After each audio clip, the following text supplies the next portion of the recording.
Good morning students. आज हम chapter number 3 from social and political life का start कर रहे हैं। Third chapter. Okay, so the chapter is how the state government works. Okay, state government कैसे काम करती है ना। तो उसमें सबसे पहला जो टॉपिक आ रहा है, who is our representative at the state level. Okay, हमारे यहाँ वेरियस लेवल्स ऑफ गवर्नमेंट होती हैं। ओके, तो अगर स्टेट लेवल की बात करें तो हमारा स्टेट लेवल गवर्नमेंट कौन सा मतलब हमारा स्टेट लेवल का रिप्रेजेंटेटिव, यानी कि हमारे स्टेट को कौन रिप्रेजेंटेटिव करेगा? हमारा चीफ मिनिस्टर, यानी कि हमारा मुख्यमंत्री। ओके, तो हमारे डिफरेंट लेवल्स बने हुए हैं। अगर हम बात करें आपके विलेज की, आपके गांव की, तो आपके गांव में आपका रिप्रेजेंटेटिव कौन है? आपका सरपंच।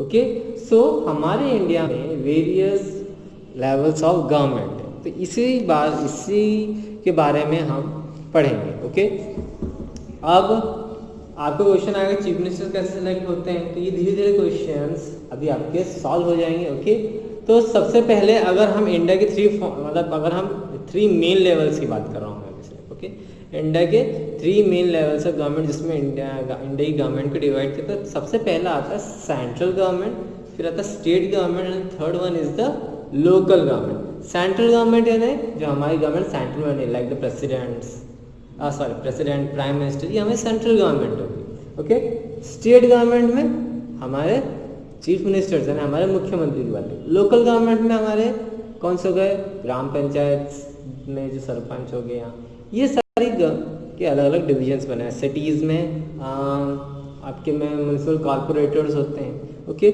सो ये डिफरेंट लेवल्स हैं हमारे इंडिया में गवर्निंग करने के। At the village level the citizens of A village elect the panchayat which is led by the sarpanch. Like जैसा भी अब मैंने आपको बताया, विलेज लेवल पे पंचायत को सिलेक्ट करना पड़ता है। जो जिसका हेड कौन होता है? उसका हेड सरपंच होता है उस पंचायत का। The panchayat is responsible for addressing the needs of the people and solving administrative issues such as issues related to the electricity, water and petty crimes.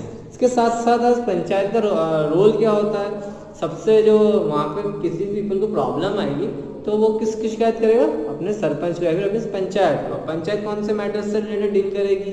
Electricity हो गया, वाटर हो गया, अगर कुछ छोटे मोटे क्राइम्स चल रहे हैं तो उसको रोक लगाने में कौन लायबल है? वहाँ की panchayat. Okay, similarly each state in India has a legislative assembly which is accountable to the citizen. Every state is divided into different constituents. From each constituency, people elect a representative known as MLA or member of legislative assembly. The minimum age for contesting legislative assembly election is 25 years. अगर हम सरल सी भाषा में बात करें तो जो state जब हम रिप्रेजेंटेटिव इलेक्ट करते हैं तो हमें विधानसभा चुनाव होता है। विधानसभा वाले जो स्टेट की जो पार्लियामेंट होती है उसको हम हिंदी में विधानसभा बोलते हैं, और उसके मेंबर डिफरेंट कॉन्स्टिट्यूएंसीज से खड़े होते हैं। ओके, तो इसी लैंग्वेज में अगर हम बात करें एमएलए से, मेंबर ऑफ लेजिस्लेटिव असेंबली की, तो जो विधानसभा चुनाव होते हैं जिसमें कि एक हर कॉन्स्टिट्यूएंसीज अलग अलग कॉन्स्टिट्यूएंसी होती है ना। जो मेजर सिटीज़ होती है, डिस्ट्रिक्ट होती है, इसको मैं सिटी नहीं बोलूँगा, मैं डिस्ट्रिक्ट बोलूँगा। जो मेजर डिस्ट्रिक्ट्स होती है उसमें कॉन्स्टिट्यूएंसीज डिवाइडेड होती है, क्योंकि बड़ी डिस्ट्रिक्ट है तो उसमें may be 4 to 5, like Indore में 5 कॉन्स्टिट्यूएंसीज है। और उज्जैन की बात करें तो देयर आर 2 कॉन्स्टिट्यूएंसीज। तो ये कॉन्स्टिट्यूएंसीज होती है। तो यहाँ पर अगर हम हिंदी भाषा में बात करें तो यहाँ पे विधायक खड़े होते हैं, जिससे कि हमारी स्टेट असेंबली फॉर्म होती है या फिर हम हमारे चीफ मिनिस्टर को इलेक्ट करते हैं। ओके, सो यहाँ पे जो एमएलए की बात हो रही है वो उसी की बात हो रही है जो विधायक के लिए।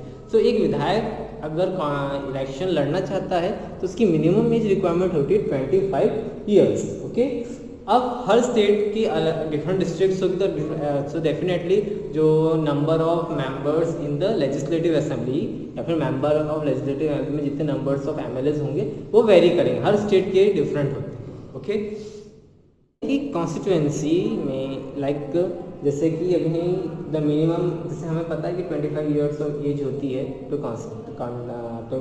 For contesting an legislative election, assembly के इलेक्शन अगर लड़ने हैं, स्टेट लेजिस्लेटिव असेंबली के इलेक्शन लड़ने हैं तो उसमें मिनिमम एज रिक्वायरमेंट 25 ईयर्स होती है। अब हर स्टेट के मेंबर्स वैरी करते हैं। ओके, कोई स्टेट बहुत ज़्यादा बड़ा, वहाँ पे ज़्यादा डिस्ट्रिक्ट्स होंगी तो वहाँ पे कॉन्स्टिट्यूएंसीज भी ज़्यादा होंगी। अब किसी भी लोकेशन पे, किसी कॉन्स्टिट्यूंसी में द नंबर ऑफ वोट्स, अगर किसी एक एमएलए को जितने ज़्यादा वोट्स मिलेंगे तो वो उस पर्टिकुलर कॉन्स्टिट्यूंसी का लीडर कहलाएगा या फिर एमएलए कहलाएगा। Okay, the political party with the highest majority in legislative assembly is entitled to form the government in the states. जिस भी पार्टी के सबसे ज़्यादा एमएलएस बनेंगे, ओके, जिस भी पार्टी के सबसे ज़्यादा एमएलएस बनेंगे, या फिर इससे और भी जो एक्चुअल डेफिनेशन थी, जिस भी पार्टी के number of member of legislative assembly ज़्यादा होंगे, वो पार्टी उस स्टेट की हेड या फिर उस स्टेट की गवर्नमेंट फॉर्म करेगी। The second largest party having and at least 10% of total seats in the assembly became the main opposition party. अब मैंने आपको कहा जब चुनाव होते थे एक हारता और एक जीतता, तो जो हारने वाली पार्टी जब सदन में मतलब असेंबली में क्या होता है कि एक तो रूलिंग पार्टी होती है और एक अपोजिंग पार्टी होती है। रूलिंग पार्टी वो होती है जिस पार्टी के नंबर ऑफ एमएलए ज़्यादा होंगे स्टेट असेंबली में, ओके, मतलब ज़्यादा जीते होंगे चुनाव, जिस पार्टी के एमएलए चुनाव वोटिंग में सबसे ज़्यादा मीन्स जीते होंगे, वो वाली पार्टी रूलिंग पार्टी कहलाएगी, या मतलब वो वाली पार्टी गवर्नमेंट फॉर्म करेगी। अब जो लूजिंग पार्टी है उसमें से जो ऐसी पार्टी जिसको कम से कम 10% उसके एमएलए प्रेजेंट हो, या फिर सेकंड लार्जेस्ट पार्टी, मतलब जो रूलिंग पार्टी से जिसको सबसे कम रूलिंग पार्टी से जिसको कम वोट मिले, यानी सेकंड नंबर पे जो पार्टी आई है, या फिर उस पार्टी के कम से कम 10% मेंबर्स एमएलए सिलेक्ट हुए हो या एमएलए के चुनाव जीता हो, तो वो पार्टी हमारी कहलाती है अपोजिशन पार्टी। ओके, जैसे कि एग्जांपल दिया है यहाँ पे उत्तर प्रदेश लेजिस्लेटिव असेंबली का 2017 का। भारतीय जनता पार्टी जो थी वहाँ पर रूलिंग पार्टी कहलाई गई थी, बिकॉज उन्होंने 312 सीट्स जीती थी आउट ऑफ 403 सीट्स। 403 सीट में से 403 एमएलए के लिए इलेक्शन कॉन्टेस्ट हुआ था, जिसमें से 312 एमएलए बीजेपी के जीत गए थे। तो ऑब्वियसली बात है रूलिंग जो पार्टी थी असेंबली की वो कौन सी थी, बीजेपी की party. The Samajwadi won total number of 47 seats and became the main opposition party, whereas जो समाजवादी पार्टी थी वो सेकंड लार्जेस्ट पार्टी थी, बिकॉज उसके पास 47 एमएलए स्टेट असेंबली में उन्होंने जीते थे, मतलब उनकी कॉन्स्टिट्यूंसी में 47 एमएलए जीते थे डिफरेंट कॉन्स्टिट्यूंसीज में, तो वो उनकी अपोजिशन पार्टी बन गई। In a legislative assembly, MLAs from the ruling and the opposition parties meet to talk about different issues faced by them or people of their constituency. Some MLAs have dual responsibility as they have to perform the role of MLA as well as minister of a particular department such as finance.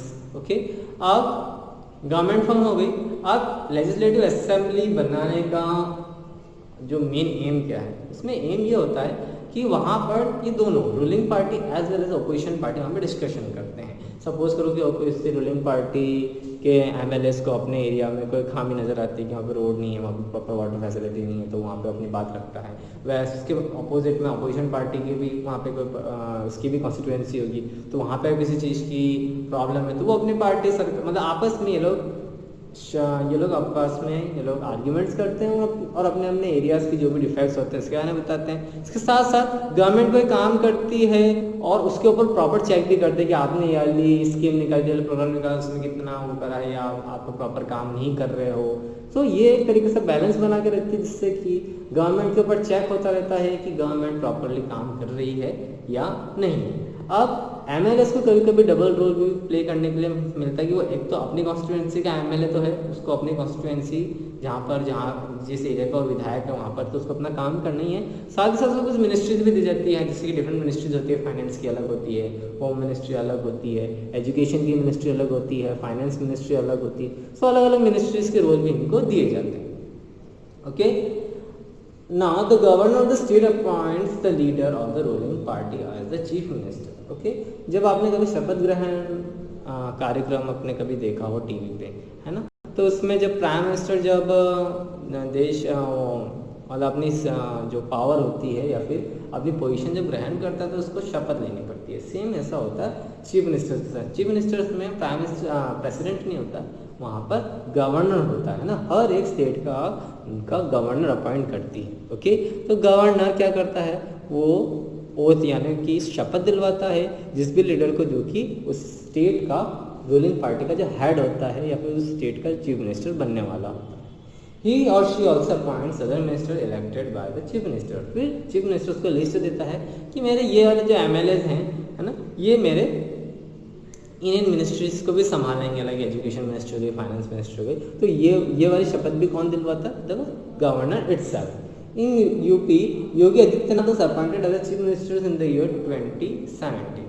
UP का ही example दिया है हमने starting से, तो इसमें ये बताया गया है कि 2017 में जो बीजेपी जीती थी वो उसकी रूलिंग पार्टी के लीडर थे योगी आदित्यनाथ, तो वो उन्हीं को एज ए चीफ मिनिस्टर बनाया गया था। Okay, the chief minister and other minister belong to executive branch of the government. Okay, इसी को हम एग्जीक्यूटिव ब्रांच भी कहते हैं। जब क्लास 8 में आओगे तो आपको पढ़ोगे legislative, executive and judiciary. Executive are the ones जो कि लीडर्स होते हैं। ओके, लीडर्स जितने हैं तो उसे एग्जीक्यूटिव्स में आते हैं।